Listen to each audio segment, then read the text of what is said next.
Good morning, beloveds. The cats are being weird this morning, so if I get distracted, that's why. Happy solstice.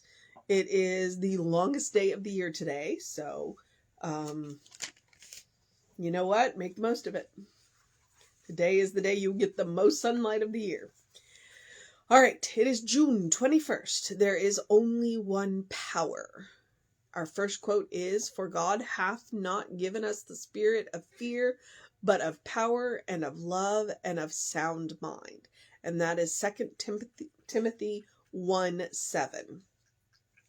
The next quote is, "One God and Spirit of all, who is above all and through all and in you all." It would be impossible to make a clearer statement of truth. One life behind all that lives. One, never two. The unity of all life. To learn this is to know the secret of the ages. And that is The Science of Mind, page 493.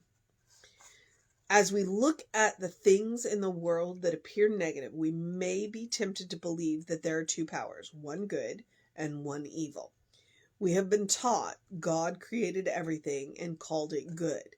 If evil existed, this would mean God created it. Such a thing is impossible. If there were two equal powers, they would neutralize each other. What we see as evil is not ultimately real, but simply a result of our misuse of the creative power of thought. We are experiencing good and evil, Ernest Holmes says, because we perceive a presence of duality rather than unity. When we forget we are co-creators with God, we may feel that everything depends upon us.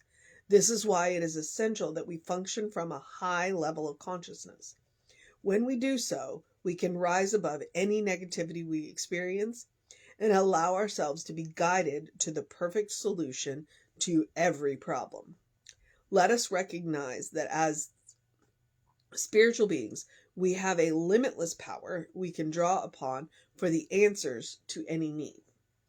God is my senior partner. I accept divine guidance in all areas of my life. I am always in the presence of spirit. I feel a surge of strength from the thought that God always gives me everything I need. God and I have melted together until I no longer know where one begins and the other ends. And so that is SB, that is Shirley Briggs. And that is the one thing that we constantly, it's one of those things, it's like, let me remind you, evil is not a power in and of itself. Evil is not a power in and of itself. What it is a misuse of the one power. And it generally, I would say what evil is it is a deliberate misuse of the one power. Now, evil can result from the ignorant misuse or the unknowing misuse. We are far more powerful than we think we are. And because we do not think about the creative power that we have a tendency to misuse it. But for what we would call true evil, then it is somebody who knows what they are doing is wrong. They are using creative power to harm others. That is evil. The power in and of itself is not. It's like electricity. Electricity can be used for good and it can be used for evil, but electricity in and of itself is not evil. So it's the same with God. And Shirley makes that point. It's like, you know what? If God created everything, then God would have to have created evil. God did not create evil. God created a power. God is a power. And we, because we have been granted free will, can misuse it. And especially when we deliberately misuse it. But there is not a power in and of itself, that is evil. No, there's just not. I think that's one of the reasons why the concept of the devil just irritates me so much. It's because it's people not willing to take responsibility for their own actions. They're like, well, I was tempted by the devil. No. It's like, you knew better and did it anyway. That's personal responsibility. So, And it was also a way to the many of the concepts of the devil were, you know, other religions demonizing each other. So there's that. So there is only one power. For God hath not given us the spirit of fear, but of power and of love and of sound mind. So that's 2 Timothy 1:7. It's not fear. That's not the power. If we misuse it, then that is exactly what comes through.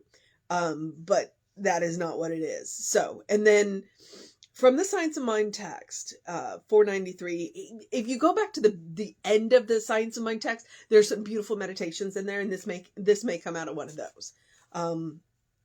So one God and Spirit of all, who is above all and through all and in you all.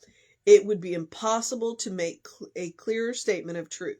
One life behind all that lives. One, never two. The unity of all life. To learn this is to know a secret of the ages. Okay, that's earnest. So, as we look at the things in the world which appear negative, we may be tempted to believe that there are two powers. And it's honest. It's like, you know, we don't, it's hard for us to think of, you know, it's easy. That's what I'll say. The devil is easy. So one good and one evil. We have been taught God created everything and called it good. All right. That is what we have been taught. If evil existed, this would mean God created it. The God of my understanding could not have created evil. The God of my understanding did create free will.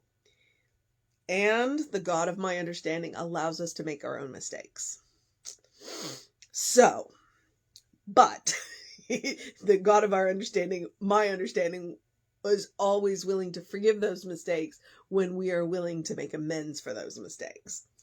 Because, you know, as Jesse would say, the God of our understanding doesn't even see the mistakes.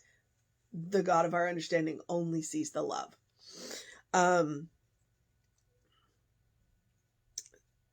So such a thing is impossible. If there were two equal powers, they would neutralize each other. True. What we see as evil is ultimately not real, but simply a result of our misuse of the creative power of thought. Yep. It is the misuse of our own power. And whether it be deliberate or accidental, and that's where I would say that the definition of evil is it's a deliberate misuse. We make mistakes. They are not in and of themselves evil. When we make them on purpose, that's where we can have that discussion. We experience good and evil, Ernest Holmes says, because we perceive a presence of duality rather than unity. When we forget we are co-creators with God, we may feel that everything depends upon us. Ooh. When we forget we are co-creators with God, we may feel that everything depends on us. And it doesn't. I missed that line the first time through. This is why it is essential that we function from a high level of consciousness. When we do so, we can rise above any negativity we experience and allow ourselves to be guided to the perfect solution of every problem. And I think that's why in her treatment she said, God is my senior partner. All right? We are co-creators. We are not creators in and of ourselves. We are co-creating with the ultimate power. It's not all on us. It is not our will. When we try and do it with our own willpower, we exhaust ourselves. Therefore, it's not my will, but thine will. The willpower you are using is from a higher source. It is also from an inexhaustible source, and it is from love. So, I used to have an interesting relationship with not my will, but thy will be done. And then I went, oh, I'm not using my willpower. I'm using the Spirit's willpower. Okay. Let us recognize that as spiritual beings, we have limitless power we can draw upon for the answer to any need. I think you hear the mission for today. So, and Shirley does write this beautiful little treatment here. God is my senior partner. I accept divine guidance in all areas of my life. I am always in the presence of spirit. I feel a surge of strength from the thought that God always gives me everything I need. God and I have melted together until I no longer know where one begins and the other ends. Which maybe Shirley never heard that terrible 80s song, I Melt With You, because now I've got that song in my head. So the mission today, should we choose to accept it, is to recognize as spiritual beings we have limitless power because we are co-creators with God. So we have limitless power to draw upon to answer any need. And it will answer the big needs and the little needs with the same power. There is no big and little in God. So there is your mission today.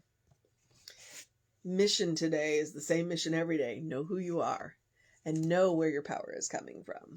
It is coming through you, not from you. So don't wear yourself out trying to use your own willpower to create. Plug into that source. Or, as I like to say, because you're always plugged in, unkink your hose. All right, beloveds. So that's the mission today. The other mission is the same one I give you every day. The spiritual practice of doing something loving for yourself, doing something kind for yourself, doing something compassionate for yourself. Whatever it looks like, big, small, does not matter. Point is, you deserve your own love. You deserve your own kindness. You deserve your own compassion.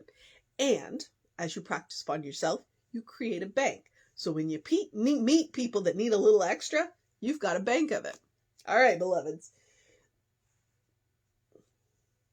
What are you... Cat.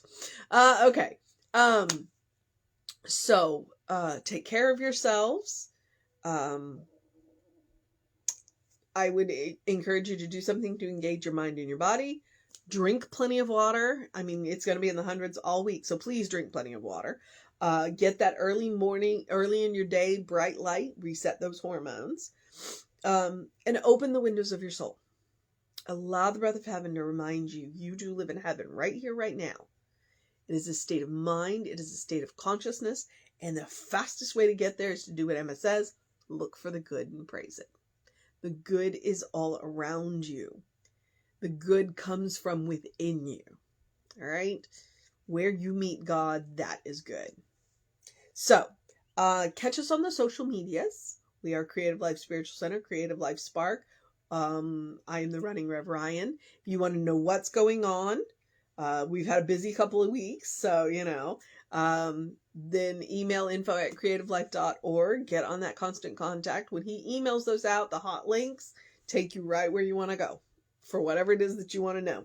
And I think that's what I know. So I'm going to encourage you to have a great day, an amazing day, a wondrous day, a fantastic day, a magical day, an enchanting day, a good day. And if that is too much pressure, simply have a day, because you are enough just as you are. You are a beloved child of God in whom God is well pleased and well represented always. All right, beloveds. Reverend David should be on around 5 p.m. with you. I will be back with you at 9 a.m. in the morning. Take care of yourself. Know that you are loved always. And I will see you next time.